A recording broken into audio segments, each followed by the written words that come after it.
Bison are one of North America's most impressive animals, both in their biology and in their history. Their population once numbered in the tens of millions, but in the late 19th century, after years of slaughter and overhunting, fewer than 1,000 bison remained.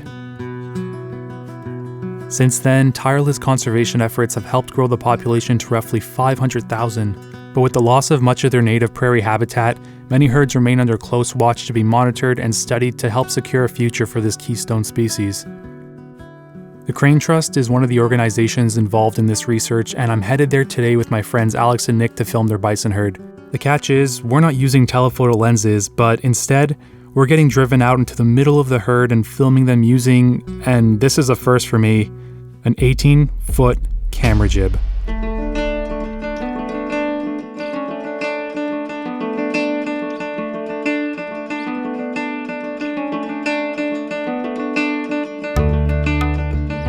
When we arrived, we quickly got started on assembling the camera jib because even with 3 guys, this took us well over an hour to set up and to get everything ready for the field. And go. Go, go, go, go, go. Got it. Professional. With a bad high five. That's... I regret nothing.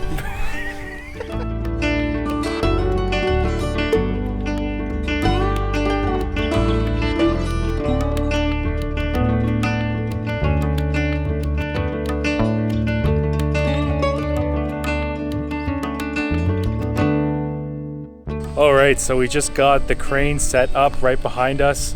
It's huge. I don't know if you can see it in the shot. Yeah, you could. It's massive. Before we head out, Alex is going to show us what went into this rig and how he uses it and how we're going to use it in the field today. At the very end of this rig, we have the DJI RS2, and so that's bulky enough for us to mount a Sony a7S III onto the end of it so we can shoot 4K at high frame rates, get some really cool perspectives with it, and it's a very light rig. Using this gimbal, we can remotely, from the back end, control a lot of things like the tilt. We can pan left and right. We can follow the bison. We even have the Raven Eye set up right here so we can track things remotely, and so it makes it very efficient for a 2-person operating team. And I also have the DJI base expansion module right here, so I can use all of these extension cables to run all of the power and everything back to the back end, so we limit the amount of weight that's going to be on the front end. And so we try to do a good job with cable management all along the length of this, so that way there's nothing sagging, there's no safety hazards for things like the bison to get snagged in, or if we catch grass or something, or twigs. We try to keep it all maintained pretty well. This is an 18-foot camera jib. I believe the company is Pro Aim, and so we can utilize this to get extra reach out past the bed of the truck. And luckily, I'm able to run power cables all the way back up, and on this side, we have the Ronin's battery grip that is normally the handle. And so we can run this entire rig off of that one battery grip, and it lasts for quite a few hours. So all of this stuff, information and everything, comes up along this cable, and I can plug my cell phone in to this extension handle. And what this does in conjunction with the Raven Eye is it allows me to get a live feed from what's happening down at the gimbal end through the camera. I can start, stop, record, but I can also utilize a joystick, and I can use Force Control Mobile to where I can actually use motion to control the camera just by moving this whole system around. And then, of course, all of this stuff gets pretty heavy towards the end, even though it's a light camera. So back on this end, we have some counterweights that we can add or subtract whatever we need in order to make sure that it's equally balanced. The weakest spot of the entire setup is going to be this center pole right here. It's a very lightweight rig. It can support this weight, but you can imagine driving out on bumpy roads and things like that. We're gonna have to use 2 people supporting this at all times. So luckily we've got these safety noodles, as we call them. They're just repurposed pool noodles, so we can come under, we can actually hold it up and support the weight and prevent it from flopping all around while we're driving out to the bison. So what the plan is, we're gonna go out right now when the light isn't too great, and we're gonna see how the bison respond to us being out there with the crane and the truck.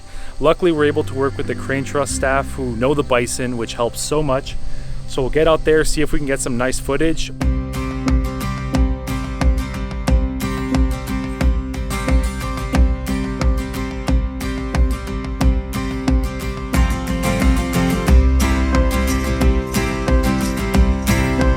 All that was left to do was some minor adjustments to the rig before finally driving out to the bison.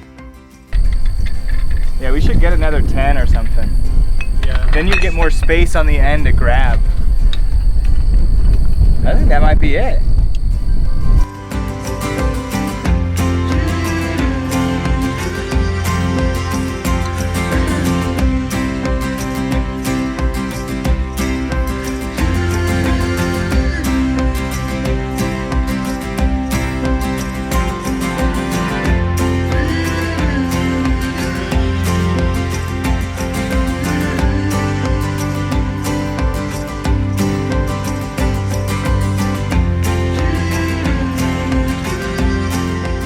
They've actually been extremely tolerant of us today and haven't been spooked at all.